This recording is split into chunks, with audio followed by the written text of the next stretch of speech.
as stated by the law, defines it as an illness, injury, impairment, pregnancy, recovery from childbirth, or physical or mental condition that involves inpatient care in a hospital, a hospice, or residential care facility, or continuing treatment by a healthcare provider. Now, I want to share the legal definition of healthcare provider under the FAMLI definition. It is defined as a person licensed, certified, or registered under federal or Colorado law to provide medical or emergency services. So this includes, but is not limited to, physicians and doctors, nurses, emergency room personnel, and midwives.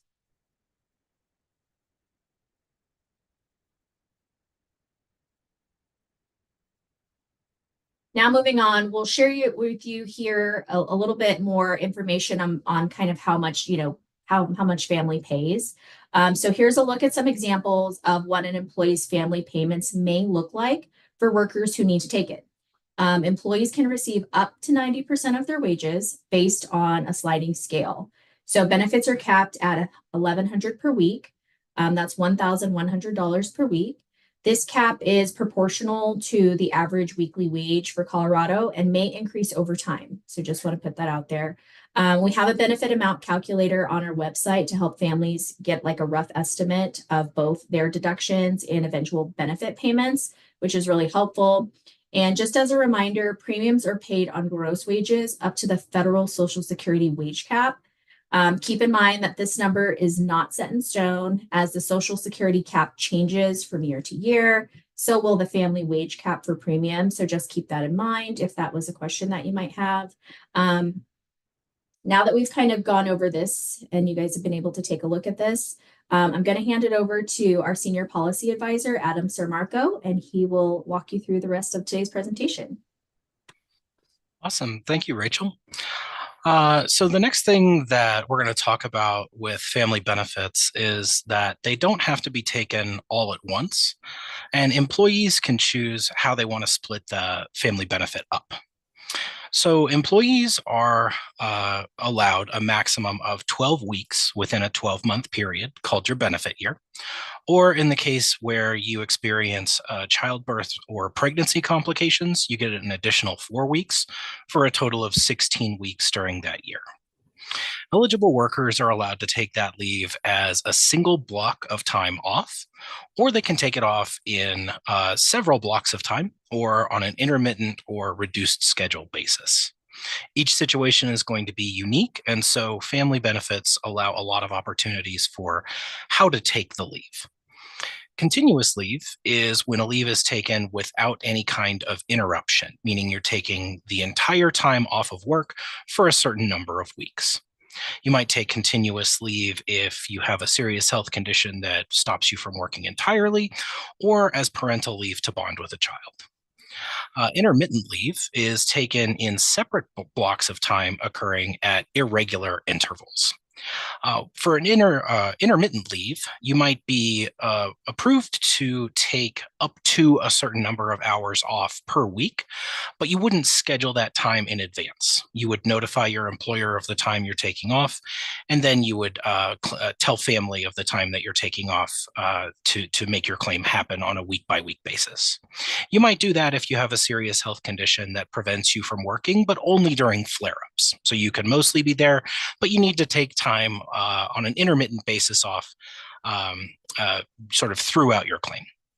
Then there's the reduced schedule leave. A reduced schedule is like intermittent leave, but it happens on a more regular basis. For example, if you have a serious health condition that requires personal training, and you know that your personal training is always going to happen on a Friday, and so you always need to take Fridays off, you would have a reduced schedule that is a regular reduced schedule. One of the nice things about this program is that you can take this type of leave, you can take any one of these types of leave for any type of claim. So for example, on a parental bonding claim, you could take that as continuous leave, you could take that as intermittent leave, or you could take that as reduced schedule leave. Eligible Colorado workers are able to choose how and when to use their time with subject to certain limitations. Next, we're going to talk about family and self-employed workers. So individuals who are self-employed can still receive family benefits. You can still receive family benefits if you register for the program and opt into the program. If you don't want to opt into the program, you don't need to take any action. But if you'd like to opt into the program, you'll need to register in the My Family Plus employer portal as a self-employed worker. I know it sounds a little strange to register yourself as an employer, but just think of it as you employing yourself. And since you're going to be playing the part of both the employer and the person taking leave, we need you to register in the employer portal. You'll be eligible to file a claim once you have one calendar quarter of coverage and you meet the wage threshold, being $2,500. That you don't have to meet that threshold. You're eligible to file a claim as a self-employed worker once you have one quarter of calendar coverage, regardless of your earnings. If you want to take family benefits right away, you can elect retroactive coverage, which means that you'll be eligible for benefits before you start to pay premiums and send in wage reports. In that case, you'll be responsible for back paying premiums or any retroactive on any retroactive coverage period. You'd owe those back premiums to family by the next quarterly deadline date. You'll need to make sure that you're registered in My Family Plus employer as self-employed before you apply for benefits. When you self-elect coverage, you must commit to participating in the program and sending in wage reports and paying a premium of 0.45% of your total gross income for 3 years. One thing for self-employed individuals to keep in mind is that you'll need to submit tax transcripts on an annual basis so that we can verify your income. We'll need this just once a year in order to determine your quarterly payment amount.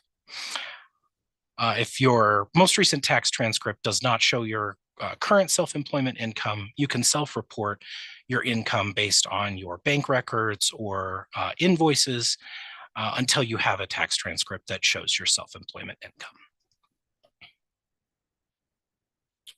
Next, I'm going to talk about workers who are covered under a private plan or who work for an opted out local government. I don't want to leave these folks out. Maybe you've heard that your employer is using a private plan for family leave, or that you work for a local government that has opted out and is not participating. You should know that no matter what your employer is doing, you are eligible for paid family and medical leave as long as you work and have earned at least $2,500 in Colorado within your base period or alternative base period, which is essentially the last 5 quarters of work. For individuals who work for an opted out local government, you would need to opt in similar to someone who is self-employed, and you would be required to commit to the program for 3 years. For someone who is working for an employer who has an approved private plan, you would not apply through the family benefits portal, through the state portal. What you would do is you would talk to your employer and ask them about what their private plan requires to submit an application. For the opted out local government individuals, once you opt in as an individual, you would still use the family portal to submit your claims. You can check out our fact sheet for employees of local governments that are opted out on our website. There's also a fact sheet for individuals who are self-employed on the website as well. Next, I'm going to talk a little bit about some highlights for employers. Keep in mind that there are a couple of upcoming due dates. So annually, employers are required to provide the family division with employee headcounts in order to determine your premium amounts. The 2023 employee headcount is due by January 31st. That's also the same date that Q4 premiums are due. You can also now add an employer point of contact to your account. This would be the person that gets notified of claims once employees are starting a claim. And you can find those instructions to add an HR benefit manager on My Family Plus employer user guide or on our website. And finally, anyone who got a private plan approved before October 31st of last year, you're going to be hearing from us, if you haven't already, about refund information for any premiums that you paid early in 2023. A premiums and private plan specialist will be reaching out to you by a secure email to get information about any former employees that contributed to family premiums in 2023 and for details about how you'd like to receive your refund. If you haven't received this initial email already, please provide the specialist with the requested information needed to complete your refund request. I also want to talk about how FAMLI works with other benefits, such as unemployment benefits or workers' compensation benefits. Generally speaking, family and medical leave benefits cannot be combined with unemployment insurance benefits or workers' compensation benefits in most instances. As a general rule, you can't get paid family benefits and unemployment benefits or workers' compensation benefits for the same time off from the same job. There are some limited circumstances where you might be able to receive both benefits. For example, if you're on unemployment because you lost your full-time job, and then you want to take leave from a part-time job while you are receiving unemployment for losing your full-time job. But outside of very limited circumstances like that, you cannot receive unemployment benefits or workers' compensation benefits and family benefits at the same time. You can agree also to use other employer-provided leave to top off your payments of family benefits if there's a signed agreement. So if you and your employer agree, you can use your paid time off, your vacation time, or some other employer-provided paid time off to make up the difference between what you normally make and what family would pay you, because family benefits are not going to be a full wage replacement benefit. Finally, employers can require that employees use family as a condition to receive other benefits that an employer is not legally required to provide that would also cover family circumstances, like a short-term disability, long-term disability, or parental leave plans. Employers can also require that family benefits run concurrently with other benefits like FMLA benefits. And with that, I'm going to hand it off to Josh for some more information about the program. Awesome. Thanks, Adam. Now that we've covered all of that, let's talk about getting family benefits from the state. You'll start by going to our website, which is famli, famli.colorado.gov, and then clicking on the purple button labeled Apply for Benefits in My Family Plus. That'll take you here to the My Family Plus portal. This is where you'll apply for the family benefits. We're going to show you some screenshots so you have an idea of what the portal looks like. You'll start by setting up your login credentials with login.gov, which simply offers a multi-factor authentication protection. After that, you'll then enter your identification information. Next, we'll get an overview of the different types of leaves that you may be filing for. The portal will let you know all the paperwork that you'll need for these different types of leave reasons, and then you'll select the reason that applies to your situation. And here's a look at the page that asks you for the reason you need to leave from work. So up front at the beginning is just general information on the types, and then at the very end of the process, you will select an option on which type of leave form, a leave you're taking, and that will generate the appropriate tasks and forms for you to complete. There's one last piece that you need to remember if you submit a claim in advance of your leave. The final step before we can approve benefit payments is for you to let us know that your leave has officially begun. This will show up as a task in your claims dashboard in My Family Plus. Even if you've successfully submitted all of your required documentation up to the 30 days in advance of your leave starting, you must log into your account or call our contact center and let us know that your leave has officially started before we can issue you any payments. I think we're a few slides behind. We didn't go through every step of the application, but we've got a step-by-step user guide and how-to videos that are available on famli.colorado.gov to support you through the process when you're ready to start your application. We have all these in English and Spanish for your convenience. And with that being said, I'm going to hand it back to Rachel to wrap us up. Thanks so much, Josh. And thanks, Adam, as well. So now that before we get into your questions today, we do have several additional resources in our family toolkit that I want to mention. These are available for download on our website, so definitely please check them out there, get those downloaded. One of those being the Employer's Guide to Family, which outlines everything employers need to know to implement and remain compliant with the law. Next up, you'll see the Employee Handbook for Family. This is a great tool for employees to refer to and employers to have on hand to add to existing employee handbooks. So your employees are able to, be aware of their rights, protections, and future access to wage replacement benefits. So definitely check that out. And lastly, we also have the Family Fact Sheet that you can print out, as well as an application checklist to have handy before you even start your claim if you're a claimant. These are all available to download in both English and in Spanish at family.colorado.gov.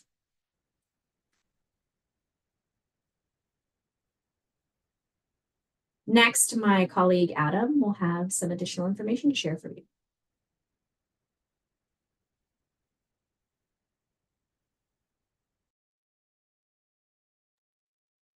I think I should we're probably unmute ready myself. for questions, but go ahead, Adam. Oh, I was just going to say we want to hear from you, and you can engage with the family division in a variety of ways. So you can engage with the family division on our website, via social media, over the phone, and this is the information that you need to contact us. And Jessica, with that, I'll hand it back over to you. Thanks, Adam.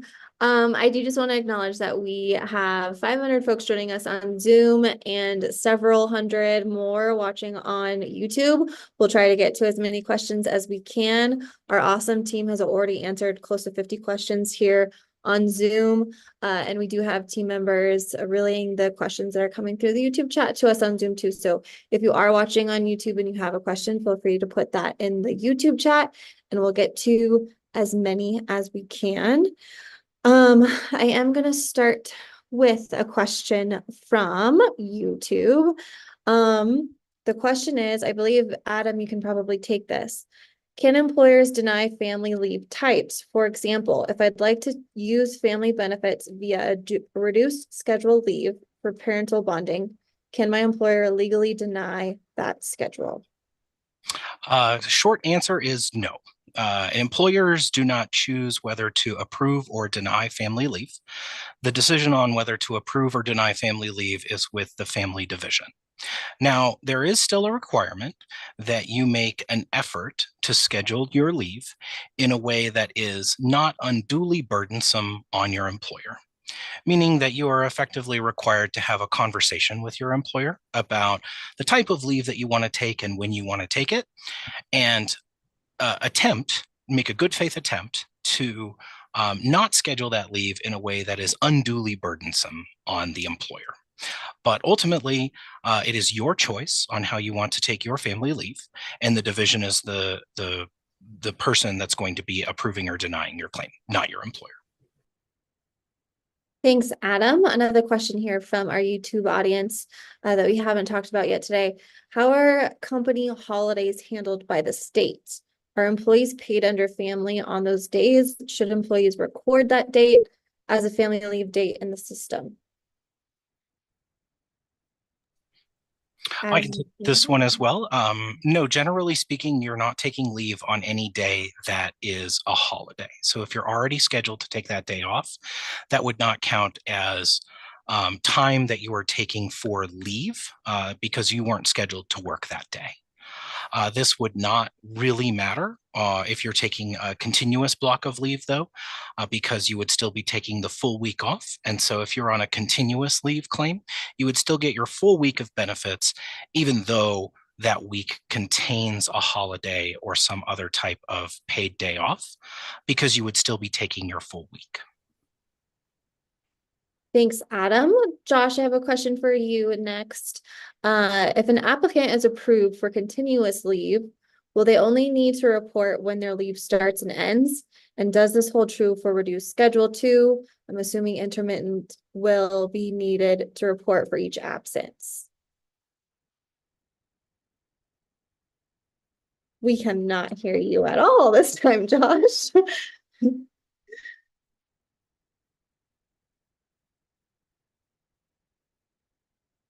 While Josh works on his audio, I can help support this question. Yes, the answer for continuous leave is you need to tell us when your leave officially starts, and you report your end date as well when you submit your claim.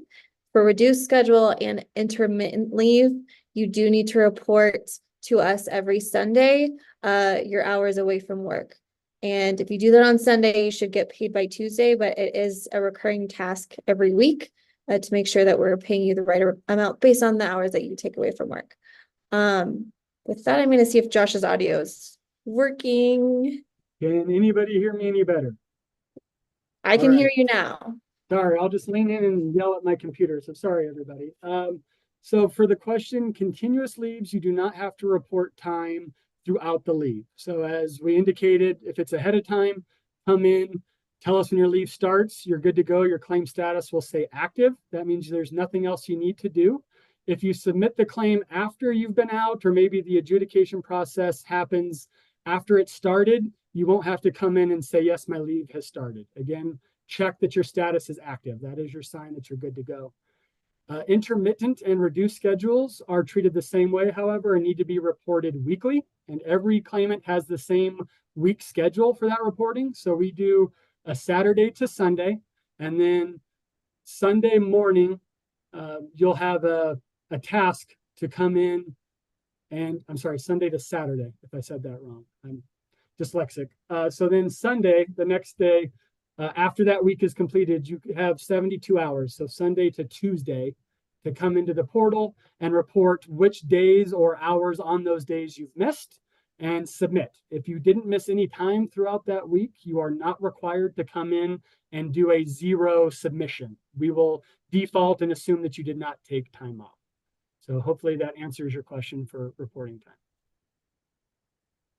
Thanks, Josh. And sticking on this topic of intermittent and reduced schedule, Josh, if you can take this, that would be great. If you take intermittent or reduced schedule leave, how is your payment calculated? On an hourly basis based on your weekly maximum benefit? Yes, that is exactly right. So the system will tell you what your weekly wage replacement would be from FAMLI, considering you would take a full week off. So once you submit certain times, so maybe that's 1 hour or 8 hours, the system will calculate that based on your work schedule and pay you out a fraction of that based on your hours you submitted or missed from work.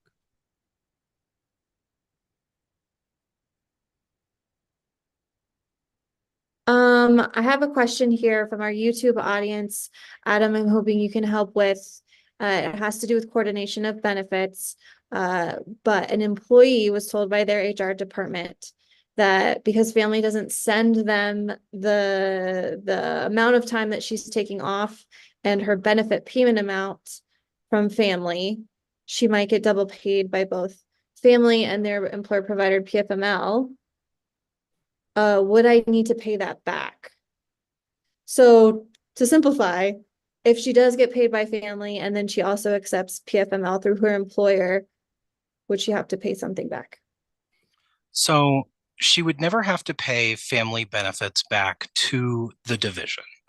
Our coordination of benefits rules provide that the maximum amount of top off that can be received is whatever would bring you up to your average weekly wage.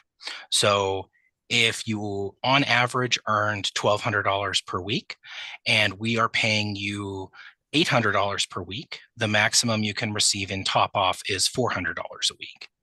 However, the employer would be the one that would be required to recoup that overpayment if it were made. If that overpayment were made, the employer would have to take that money back somehow, either by reducing your next check by that amount or some other legal means that they would use to take that money back that they paid you. And then they would have to refund you the balance of whatever hours of PTO they're taking back. You would never have to pay family benefits back to the division, but you may have to pay your PTO back to your employer if they require. Thank you, Adam. Another coordination of benefits question. If an employee is out on short-term disability and FMLA, will family run concurrently with short-term disability or after short-term disability ends? So employers can require that these run concurrently, but they do not have to require that they run concurrently. For an employer to require that they run concurrently, they would have to provide a written notice to the employee that states that their short-term disability policy is going to run concurrently. But employers can run these non-concurrently, meaning you can take family and then your short-term disability benefits after that, if that's what they want to do. Thank you, Adam. Let me see if I can switch to a different topic here. Let's go to self-employment. Adam, you can probably take this. For self-employed income, is it just based off of Colorado wages only? I am self-employed in Colorado, but I also work out of state as a W-2 employee for another company. Yes, so your W-2 wages out of state for the other company would not count. It would be based just on your self-employment earnings within Colorado, and specifically it would be based on your gross earnings, not on your net earnings. Thank you, Adam. Another question here from Lori. Can you be registered as an employee, but also register yourself as self-employed if you work a full-time job plus run a sole proprietorship on the side? Yes, absolutely. So the thing to know about there is that if you can choose to only be covered as an employee. If your employer is covered and they're already paying premiums for you on your behalf for those wages would count towards your weekly benefit amount. You can also register as self-employed to have those wages count towards your benefit amount as well. But keep in mind that you are only going to be able to get benefits for leave that you take from a particular job. So for example, if you are self-employed and have another job and you take leave just from your job, but not from your self-employment, you'll get only a partial benefit because you're only taking you're not taking time off from all work, only some work. And if you're only taking time off from your W-2 employment, but you keep your self-employment during your leave, the wages that you earned from your self-employment would not count towards your benefit amount. And the same is vice versa. If you take leave from your self-employment, but not your W-2 job, your wages from your W-2 job that you maintain while you're on leave would also not count towards your benefit. Thanks, Adam. Here's a topic that we haven't quite covered yet outside of our presentation, but a little additional clarity here. What is considered a serious health condition? I feel like this can be interpreted differently. Example, would outpatient surgery that requires a minimum of 2 weeks off of work qualify?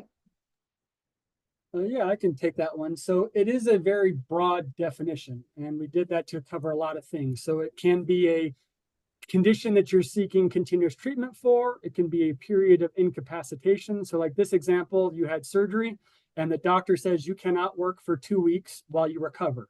That is part of your treatment plan and is considered a serious health condition by our definition. So the surgical doctor could fill out your paperwork, a physician assistant that's working with that doctor, maybe even a physical therapist that's doing some work after the surgery. So any of those people that are working within that diagnostic scope of work and is certified within the state of Colorado or licensed in another state can medically certify as a healthcare provider for that condition. So hopefully I've answered that question.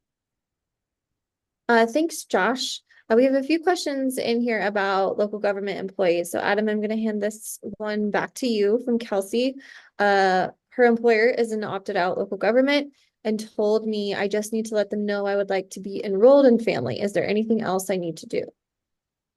So you not only you wouldn't actually tell your employer, although you may tell your employer if they're assisting you with your wage reporting.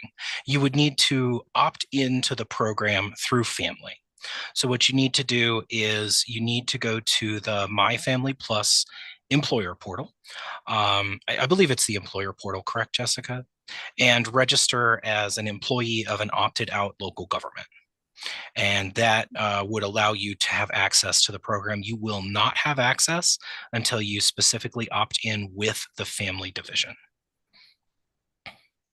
Thanks, Adam. There's another question here that's along the same lines.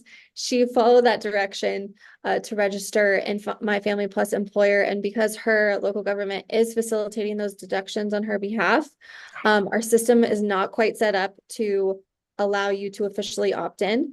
However, we are upgrading the system here very soon to allow you to do that. So in the meantime, if your employer is facilitating those deductions, let them know.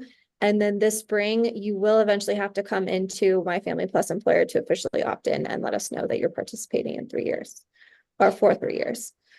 Adam, is there anything else that I missed there? Yeah, I think in the meantime, that person, if they want to take a claim, can just submit a claim as normal, and the system will recognize them as eligible, even though they have not already opted in, if their employer has already been reporting wages and paying premiums on their behalf. Technically, you still need to opt in, but for now, the system doesn't let you do that. So if you need a claim, just file for one. Yes, perfect. Thank you, Adam. Another question here that I wanted to revisit from Kathy regarding one of the upcoming deadlines for employers. Will my payroll provider submit the 2023 employee headcounts due January 31st? Adam, you can go ahead and take this, but I do think that the answer is that you as the employer have to do this task yourself. I don't think third-party administrators can do that for you. I'm not sure of that.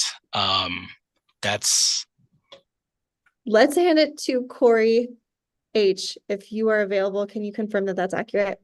I'm pretty sure it is. 99% sure. What was the question? I'm sorry. Will payroll providers or third-party administrators be able to provide the 2023 employee headcounts due January 31st? It has to be the employer, right? I believe it has to be the employer, but let me get back to you on that. Okay. Another thing that I did just want to highlight based on that question, Kathy, is that when you are making your annual headcount, you need to include all of your employees nationwide, not just your employees in Colorado. Your employees in Colorado will be the ones that are have access to the benefit, but in order to determine your total headcount, you need to include everyone nationwide. Looks like we had another repeat question just on the same topic. Here's an anonymous question. Josh, perhaps you can answer. Does a normal healthy pregnancy under the care of midwives count as continuing care by a healthcare provider that would be eligible for family benefits? What I mean is, can a woman take time off prior to birth for pregnancy-related issues, like getting an ultrasound, etc.? So the pregnancy part of a condition is covered under a serious health condition. There's multiple ways you can file a claim. If you have a healthy pregnancy and not needing any treatment beforehand, you can still have a medical provider say you're covered and you would be out after delivery for whatever amount of time that that provider recommends. We're not like FMLA and say a standard time is 8 weeks or 6 weeks for different condition. It's what that provider would cover for you. In this case, if you're having some conditions beforehand, then yes, a medical provider could put you out maybe on a reduced schedule or intermittent leave for some of those appointments. Or if you were given bed rest before pregnancy, all of those would be covered. You would just need a medical provider to certify the claim. If everything is healthy and you don't have any issues during pregnancy, you could also wait till you have the child and file a bonding claim to spend time with that child at your leisure, and you would not require any medical provider to certify the claim. So there's lots of different avenues and approaches there, and it would depend on your situation and what you would need to do. Thank you, Josh. Here's one from Cheryl. For Adam, what is the maximum amount paid in by the employee and also the employer? Sure. So the maximum amount that employee would be required to pay in is 0.45% of all of your wages up to the FICA Social Security cap, which I believe is somewhere around 162,000 per year, give or take, right now. And the employer would be required to pay an additional 0.45% if the employer has 10 employees or more within their most recent head count. Now, the employer could pay the entire premium for you. So the employee, if the employer is super nice, the employee might not have to pay anything. Thanks, Adam. A question here for Josh. What is the estimated time an individual will have to wait for their claim to be reviewed and approved? That's an excellent question, but it kind of all depends on when we get all the information we need to adjudicate the claim. So depending on the type, if you upload your form right as you're filing the claim, it should be a few days after that. But if we get information back and information's missing, then we would request follow-up information from you, and it may take additional time after that. But once we have all the documentation, within 5 business days, a decision will be made and you'll be notified of that. Thanks, Josh. Another question here for Adam from James. Is the average weekly wage calculated by taking the previous 65 weeks prior to leave or the previous 5 complete and actual calendar quarters? I have an employee taking leave starting today. Sure, it's calculated based on the highest earning quarter within the most recent 5 completed quarters. So if your leave is starting now in January, it would be the 5 quarters prior to that. We actually don't go back to 2022 in that instance, but it's the 5 most recent completed quarters. Thanks, Adam. I have a question here for Corey from an employer about getting access to the HR benefits contact within My Family Plus employer. Brandy's asking, I have pending access requests for her organization. How do I get those approved so I can set up the HR benefit point of contact? Sure. And I'll go back and confirm TPAs cannot fill out the ATE, so it must be an account ACR, which is a direct admin of the account. So I'll confirm that one. To get access to your account, there are a couple ways to do it. If you have a TPAR, your TPA can give you access as the administrator. There you can also request access from your administrator through the portal, which I'm assuming you've done since you said you've asked for access, but that's another way for them to do it. They can grant access through their account management page. You can also call the contact center if you're having continuous trouble on that to see if there is someone active on your account that can grant you access. So 3 ways: either you can request it, which I'm assuming you've already done, and your ACR admin can, or your account admin can give you access to the managed accounts and add you as a user, or you can contact the contact center. Thank you, Corey. We have a good question here from Alyssa. Josh, I am hoping this can go to you. It might be a jointly you and Adam.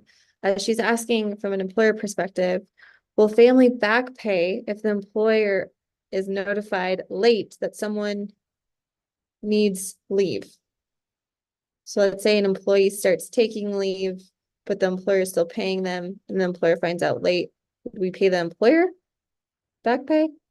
Yeah, so I'm not quite sure on the question. So if you file a claim and they're out on leave and maybe it's not approved or adjudicated until weeks after, whatever that claim start date is, once it's approved, the claimant will get paid for all of that time. So they would get a back payment of any completed weeks and then go on to a weekly payment schedule for the remainder of their leave. So whenever we make a decision, the employer and claimant are both notified.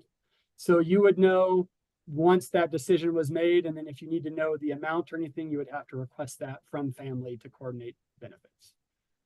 So that was my best shot at that. Thanks, Josh. Adam, is there anything else you want to add in terms of whether there would be an overpayment there?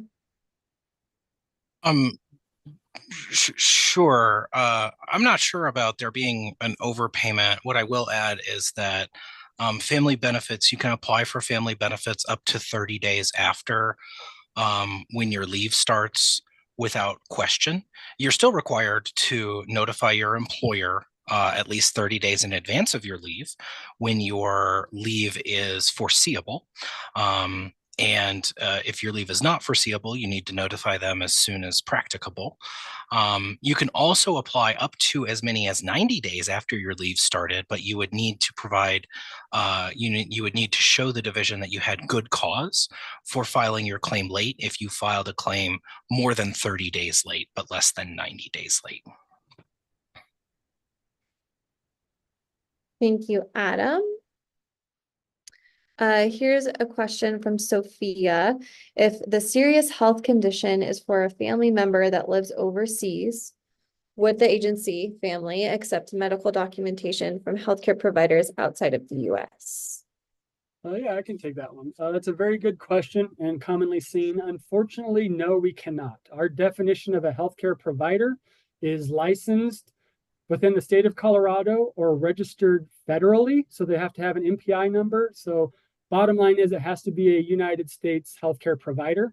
In cases like this, I'd recommend you talking to a healthcare provider in the States, tell them the situation, and most of them are able to fill that form out for you. They don't have to be the doctor treating the patient. There's a question on our form. Are you the provider caring for this patient? They can mark no.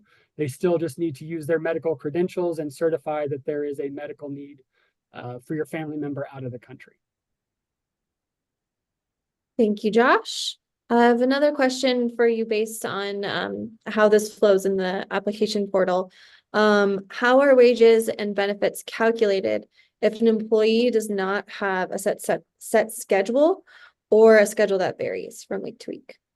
Yeah, so the way our system works is when you file a claim, we ask you to put in your weekly work schedule. And if you don't have a standard one, we have a calculator that assists you and we do an average work schedule based off of your previous 4 work weeks. So you could have varying stuff, put it in there for those 4 weeks, and it's going to come out with an average. And so it might be kind of wonky with different decimal points in the days, but that's what we do to determine that. And then for your leaves, you cannot request more time than that's on your schedule. So if you're doing intermittent leave and say your average work schedule for Tuesday is 6.3 hours, you cannot come in and request 7 hours for that day because we determined that your average week schedule was 6.3 for that day, for example. But long story short, we have a tool on our website when you file a claim to put that in to help you calculate what your average work schedule is. Thanks, Josh. A couple questions here from employers on how they will be notified. And of course, now that I say that out loud, it looks like it disappeared because my team already answered the question so quickly. But Corey, I'm wondering if you could talk a little bit about the HR benefits portal that is forthcoming and what happens in the meantime. The question is, how does the employer know what FAMLI has determined the employee's average weekly wage to be? I'm actually going to hand that off to Josh or someone on the benefit side because I do not know. I didn't build that. Yeah, so I'll take that. So there's 2 types of eligibility for family benefits. The first one is a monetary eligibility. So for wages and coverage, when that determination is made, the employer and employee are both notified. And on that, it will say what jobs were considered, the work schedule and things like that. Right now, all of our notifications are going out via mail, and that goes to the employer's address on file in our premium system. So if your employer is Starbucks in Aurora, Colorado, that's not the business address that we have on file. So it's going to go to the corporate mailing address somewhere. But we are working. That's where Corey's team comes in to build an employer dashboard or portal to let employers log in and see this information. But that will still be done through our employer portal. So you'd have to come in, the employer would grant some HR admin access to that, and then they would be able to come in and then see all the same notifications that would be sent via mail could be pulled up in that portal and see, request other information such as coordination of benefits, things like that. But that's coming in the near future. And in the meantime, though, for employers who need this information now to top off benefits, if they need to know the benefit payment amount, they can call our call center, and we have a process for our call center agents to get them the access they need and the information they need in the meantime. So call our call center and we will help you out. Moving right along. Lots of employer questions about being notified, so I feel like we just covered that. Here's a question we haven't quite talked about yet. For Adam, what are the considerations for a small family-owned business, 2 owners, 1 full-timer, all related family, and a family FAMLI continuous leave request for the birth of a baby? The father is the 1 full-timer, not the pregnant person. The hardship on the 2 owners could be great and possibly cut business hours, thus revenue. The short answer is the father is still eligible for family leave. Adam, is there anything else that you want to add there? No, I mean, we realize that this can potentially create hardships. But yes, the father is still eligible for leave if they want to take it. They are required to make a reasonable effort to schedule that leave in a way that is not unduly burdensome on the business, but that is only a required effort, not necessarily a requirement not to be unduly burdensome. And what counts as unduly burdensome not only takes into account the business needs, but also the individual's needs to take leave.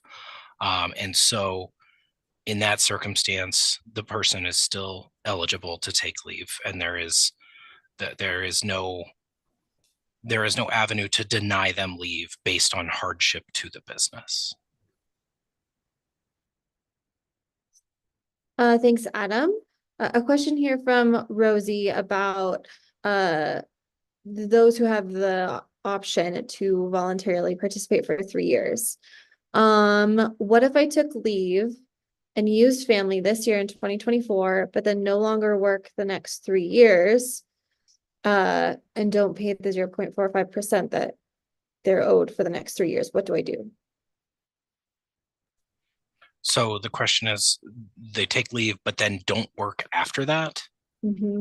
Okay, so the 3-year commitment is a commitment to pay premiums based on all of your earnings, not a commitment to remain self-employed or to remain employed at an opted-out local government.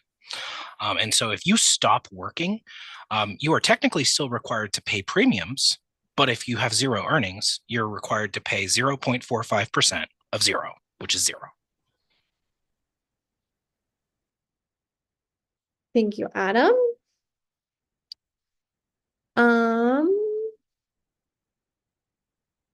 Lots of repeat questions here, so I'm just trying to find a new topic, and these keep going by so quickly because everyone keeps answering them.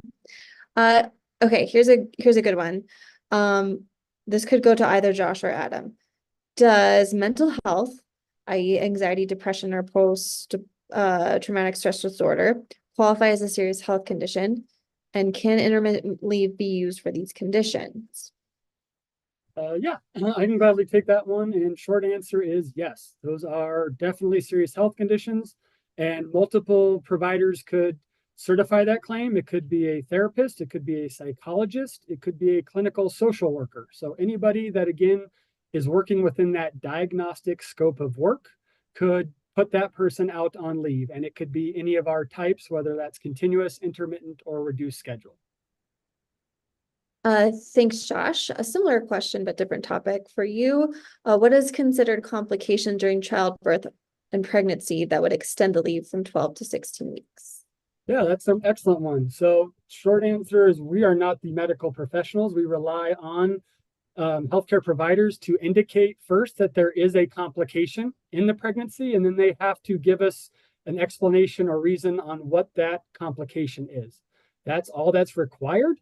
So as long as your provider indicates that that's there and it's within their scope, we would approve that leave. And then the way the complications work is any amount of time on that leave would be subtracted from that additional 4-week bucket first, and then roll into your 12-week bucket. So say you had 1 week of bed rest for your pregnancy beforehand. So doctor indicates that that first week, we would consider that the complication. Your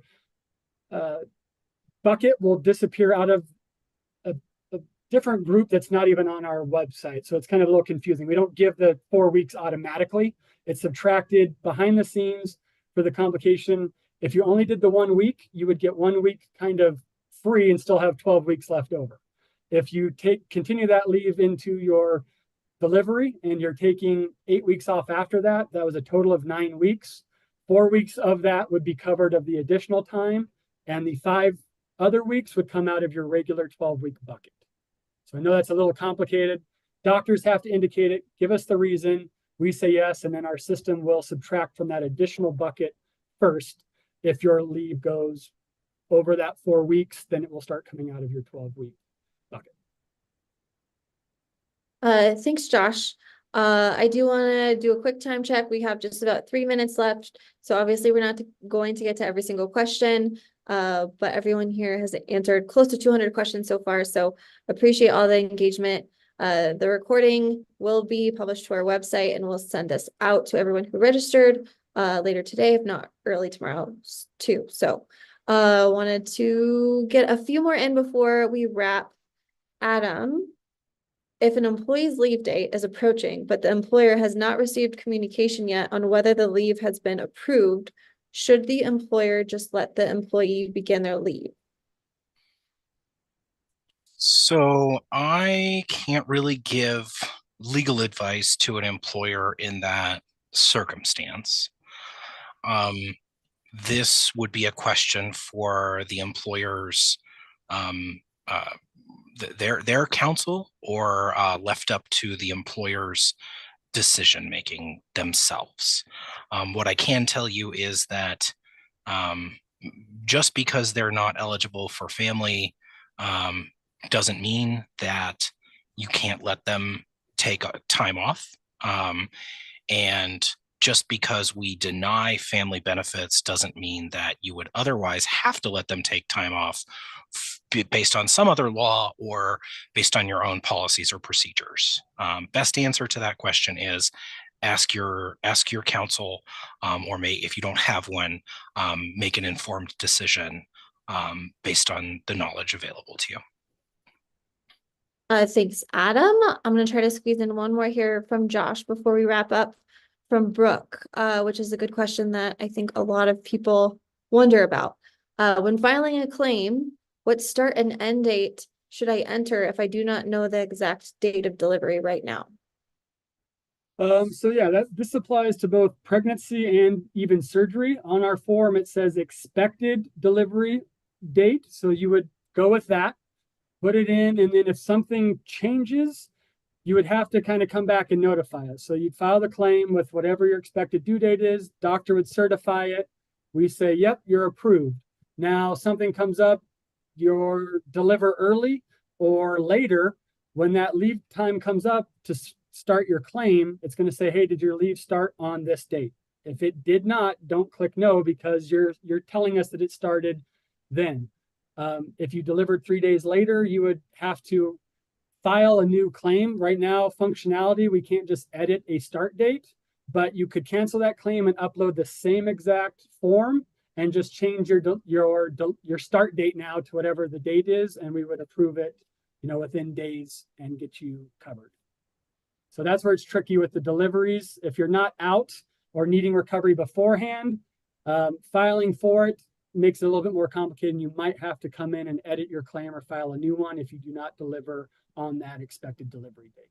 If everything is good, that's why we recommend doing a bonding leave and just let everything go. And then as soon as your baby's born, you upload proof of birth from the hospital, release paperwork, and you're good to go from that day forward. Thank you, Josh. And it is now 12:01, so we are going to wrap it up. Everyone who registered will get a copy of this recording and a copy of the slide deck later today. It'll also be published on our events page, and we'll have another session coming up in early February. So we'll see you again soon. Rachel, Josh, Adam, does anyone have any closing thoughts? No, just thanks for everyone's participation, for the great questions. Definitely reach out to us if you need anything or have any other questions. But otherwise, have a great rest of your day. Thanks, everyone.